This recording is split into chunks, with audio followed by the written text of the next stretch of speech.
കൂടുതൽ വാർത്തകളും വീഡിയോകളും കാണാൻ ഈ ചാനൽ സബ്സ്ക്രൈബ് ചെയ്യുക. കൂടെ ബെൽ ബട്ടൺ അമർത്തുക. നമസ്കാരം. ഏഷ്യ ലൈവ് ടിവിയുടെ ഈ എപ്പിസോഡിലേക്ക് എല്ലാ മനഃപ്രേക്ഷകർക്കും സ്നേഹം നിറഞ്ഞ ഹൃദയം നിറഞ്ഞ സ്വാഗതം. ഒരാൾ ഈയിടെ എൻ്റെ അടുത്ത് പ്രശ്നം വെക്കാനായിട്ട് വന്നു. അവർ വന്നത് മലപ്പുറത്ത് നിന്നാണ്. അവർക്ക് വീട്ടിൽ കുരിശാല അല്ലെ കുഴിയാലയും അമ്പലവും കാവും കാര്യങ്ങളും ഒക്കെ ഉണ്ട്.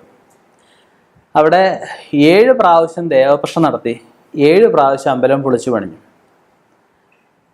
7 പേരും 7 തരം കാര്യങ്ങൾ പറഞ്ഞു. കുറേ പേരെ മാറ്റി, കുറേ പേരെ പ്രദർശിച്ചു, എന്തൊക്കെയോ കാര്യങ്ങൾ ചെയ്തു. ഇവരുടെ മക്കൾക്ക് വളരെ നല്ല ജാതകമാണ്. ഒരുപാട് പാലക്കാടുള്ള പഴയ ഒരു കണിയാനെ കൊണ്ട് എഴുതിച്ചതാണ്, കണിയാസാധ്യപ്പെട്ട ആളിനെ കൊണ്ട് എഴുതിപ്പിച്ചതാണ്. ഒരുപാട് യോഗങ്ങളും ഒരുപാട് ഉയർച്ചകളും ഒക്കെ പറയുന്ന ജാതകമാണ്. 3 മക്കളാണ്, 3 ആൺമക്കളാണ്. 3 പേരുടെ വിവാഹം കഴിഞ്ഞിട്ടില്ല. ഒരാൾക്ക് 42 വയസ്സ്, ഒരാൾക്ക് 38 വയസ്സ്, ഒരാൾക്ക് 32 വയസ്സ്. 3 പേരുടെ വിവാഹം കഴിഞ്ഞിട്ടില്ല. വീടായിട്ടില്ല, വസ്തുവായിട്ടില്ല. ഇവർ കുടുംബക്കാരൊക്കെ ചേർന്നുകൊണ്ട് ഇത്രയും പ്രാവശ്യം ഇത് ചെയ്ത് അവസാന കുടുംബക്കാർക്ക് ഒരു വിശ്വാസം ഇല്ലാതായിപ്പോയി. ഇവർക്ക് ജാതകം നല്ലതാണ്, വിവാഹത്തിനും എല്ലാത്തിനും അനുകൂലമായിട്ടുള്ള സമയമാണ്. എല്ലാവർക്കും 3 പേർക്ക് അത്യാവശ്യം നല്ല വിദ്യാഭ്യാസമുണ്ട്. പക്ഷെ ഒന്നിലും ഉറച്ചു നിൽക്കാൻ പറ്റുന്നില്ല. ഒരു അപൂർവ്വ വിവാഹം ഒന്നും നടക്കുന്നില്ല, ഒരു മംഗളകർമ്മം വീട്ടിൽ നടക്കുന്നില്ല.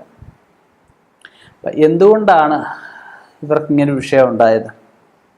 നമ്മൾ ചിന്തിക്കേണ്ട കാര്യം. ഇത്രയൊക്കെ ഈശ്വരവിശ്വാസത്തോടെ ഇത്രയും ശാസ്ത്രങ്ങളും കാര്യങ്ങളും ഒക്കെ പറഞ്ഞ് ശാസ്ത്രയും കാര്യങ്ങളൊക്കെ വേണ്ട കാര്യങ്ങളൊക്കെ ചെയ്യുന്നവർ എന്തുകൊണ്ട് ഇങ്ങനെ ഉണ്ടായി? മക്കൾക്ക് വിഷയം ഉണ്ടാവണമെങ്കിൽ പൂർവിക വിഷയങ്ങൾ എന്തെങ്കിലും കാണും.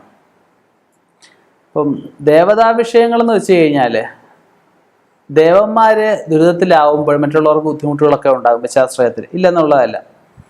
പക്ഷേ ആ ദേവവിഷയമെല്ലാം ശരിയായി കഴിഞ്ഞു എന്നിരിക്കട്ടെ, എല്ലാം ശരിയായി. പക്ഷെ എന്നാലും പൂർവിക ദോഷങ്ങൾ എന്തെങ്കിലും കിടപ്പുണ്ടെങ്കിൽ, അവനവൻ തന്നെ ചെയ്തു വെച്ചിരിക്കുന്ന എന്തെങ്കിലും ദോഷങ്ങൾ ഉണ്ടെങ്കിൽ അത് മക്കൾക്ക് ബാധിക്കും. അവനവൻ ചെയ്തിരിക്കുന്ന വിഷയം പൂർവിക ദോഷങ്ങൾ, പൂർവികർ ആരെങ്കിലും വധം ചെയ്തിരിക്കുക, അല്ലെ ആരെങ്കിലും കൊന്നിരിക്കുക, അറിഞ്ഞുകൊണ്ടായാലും അറിയാതായാലും ആരെങ്കിലും കൊന്നു, ആരുടെയെങ്കിലും കിടപ്പാട് നഷ്ടപ്പെടുത്തി, ആർക്കെങ്കിലുമൊക്കെ നല്ല രീതിയിലുള്ള ദോഷങ്ങൾ ചെയ്തു, ഉപദ്രവിക്കാവുന്നതിൻ്റെ അങ്ങേയറ്റം ഉപദ്രവിച്ചു. ബ്രാഹ്മണ ശാപം, മൃഗശാപങ്ങളുണ്ട്, പക്ഷിശാപമുണ്ട്, ഒരുപാട് ശാപങ്ങൾ ഒരുപാട് തരമുണ്ട്. അങ്ങനെ ശാപങ്ങൾ കിടപ്പുണ്ട്. പാപകർമ്മങ്ങൾ ഒരുപാട് ചെയ്തിട്ടുണ്ട്. ഒരാളൊരു പാപകർമ്മം ചെയ്താൽ അവരുടെ 7 തലമുറയ്ക്ക് വരെ അതിൻ്റെ ദുരിതങ്ങൾ അനുഭവിക്കുമെന്ന 7ാമത്തെ തലമുറ കൊണ്ട് ആ തലമുറയെ അവസാനിക്കും. പിന്നെ അടുത്ത തലമുറ പോലും കാണുകയില്ലെന്നാണ് പറയുന്നത്. ഇന്ന് അന്യം നിന്ന് പോയ പല തറവാടുകളും എടുത്തു കഴിഞ്ഞാൽ അങ്ങനെയുള്ള ശാപങ്ങൾ ഉണ്ടാവും. അത് ദേവപ്രശ്ന വിഷയത്തിലൊക്കെ നമുക്ക് പറയാൻ പറ്റും, അന്യം നിന്ന് പോകാനുള്ള കാര്യം ഇന്നതാണെന്ന്. അപ്പം മക്കൾക്ക് വിഷയം ഉണ്ടാവണമെങ്കിൽ ഈ പൂർവിക ബന്ധങ്ങൾ എന്തെങ്കിലും കാണും. അതുപോലെ സർപ്പവിഷയം കാണും, ശത്രു വിഷയം കാണും. അങ്ങനെ പല വിഷയങ്ങൾ. ഒരാളിൻ്റെ ജാതകം പരിശോധിച്ച് കഴിയുമ്പോൾ നമുക്ക് ആളിന് ഏതൊക്കെ കാലത്ത് എന്തൊക്കെ അനുഭവങ്ങളുണ്ടാവും, എത്രാമത്തെ വയസ്സിൽ വിവാഹം നടക്കും, ഏത് ദിക്കിൽ നിന്ന് വിവാഹം നടക്കും, ഏത് സ്വഭാവമുള്ള കുട്ടിയായിരിക്കും വരുന്നത്, ഒന്നിലധികം വിവാഹത്തിന് യോഗമുണ്ടോ, അതിനെന്താണ് പ്രതിവിധി, ഇങ്ങനെയുള്ള എല്ലാ കാര്യങ്ങളും ജാതകത്തിനകത്ത് ഈ പറയുന്ന സർവ്വ പ്രശ്നങ്ങൾക്കും, ഒരു വ്യക്തിയെ സംബന്ധിച്ചിടത്തോളം സർവ്വ പ്രശ്നങ്ങൾക്കും പരിഹാരം, സർവ്വകാര്യങ്ങൾക്കും ഉള്ളത് അയാളുടെ പേരും നാളും വെച്ച് കവടി പ്രശ്നം വെക്കുക, അല്ലെ താമ്പൂല പ്രശ്നം വെക്കുക, ജാതകം പരിശോധിക്കുക, ഇതിലൂടെയൊക്കെ ഉണ്ട്. കുടുംബ വിഷയം, കുടുംബകാര്യം ചിന്തിക്കണമെങ്കിൽ ദേവപ്രശ്നം, അഷ്ടമംഗല ദേവപ്രശ്നം, കുടുംബ പ്രശ്നം വെച്ച് കഴിയുമ്പോൾ കുടുംബ വിഷയങ്ങൾ നമുക്ക് കണ്ടുപിടിക്കാൻ പറ്റും. ധർമ്മദേവതകൾ, പ്രസാദിപ്പൂ, കുളിർപ്പൂ, തറവാടുകൾ. നേരത്തെ ഞാൻ പറഞ്ഞു ധർമ്മദേവേർവ ഭണി പിതൃ ബ്രാഹ്മണ ശൈവഭൂത. ഈ പറഞ്ഞ കാര്യങ്ങളെല്ലാം ഭണി സർപ്പവിഷയം കൊണ്ടുവരാം, ബ്രാഹ്മണ വിഷയം വരാം, ശത്രുദോഷം, അങ്ങനെ എല്ലാ കാര്യങ്ങളും കൊണ്ട് നമുക്ക് കുടുംബത്തിന് അകപ്പതനങ്ങൾ, മക്കൾക്ക് ഉയർച്ചയില്ലാത്ത അവസ്ഥ. കാരണം ഈ 3 മക്കളുടെ കാര്യം ഞാൻ പറഞ്ഞല്ലോ, ഒരാളുടെ അവർ വിവാഹം കഴിച്ചെങ്കിൽ അടുത്ത തലമുറയുള്ളൂ. ഇല്ല ഈ പറഞ്ഞ ക്ഷേത്രവും കാര്യങ്ങളും ഒക്കെ ഉണ്ടെന്ന്, കുളവും എല്ലാം ഉണ്ട്, സ്വത്തുക്കളുണ്ട്. പക്ഷേ ഈ മക്കൾ വിവാഹം കഴിച്ചില്ല എന്ത് ചെയ്യാൻ പറ്റും? ഇല്ല ശരിയില്ലാത്തൊരു ബന്ധം അവർക്ക് വരുന്നത്, എന്ത് ചെയ്യാൻ പറ്റും? അപ്പം അതിന് ഓരോന്നിനും ഓരോന്നാണ്. ചെറിയ പനിക്ക് പാരസെറ്റമോൾ കഴിച്ചാൽ മതി, വലിയ പനിയാകുമ്പോൾ ആശുപത്രിയിൽ കിടക്കേണ്ടി വരും. ഇവർക്ക് വഴിപാട് കൊണ്ട് തീരാവുന്ന വിഷയമല്ല. അപ്പോൾ അതിനുള്ള പ്രതിവിധി ചെയ്യണം.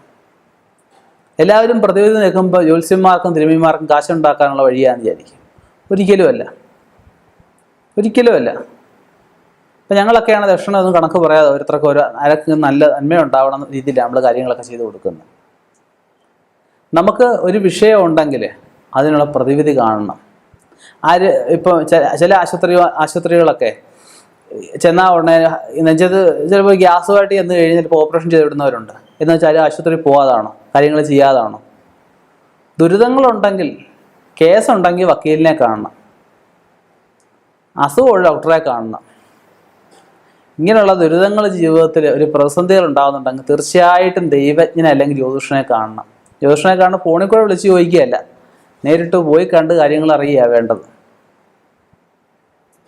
അപ്പം എല്ലാവരും അവരുടെ ഉയർച്ചയ്ക്ക് വേണ്ടുന്ന കാര്യങ്ങൾ ചെയ്യുക, അവരുടെ നാളേക്ക് വേണ്ടിയുള്ള നന്മകൾ ചെയ്യുക, പ്രാർത്ഥിക്കുക, നല്ല മനസ്സോടെ പ്രാർത്ഥിക്കുക, ഈശ്വര വിചാരത്തോടെ കാര്യങ്ങൾ ചെയ്യുക, ആരെയും ഉപദ്രവിക്കാതിരിക്കുക.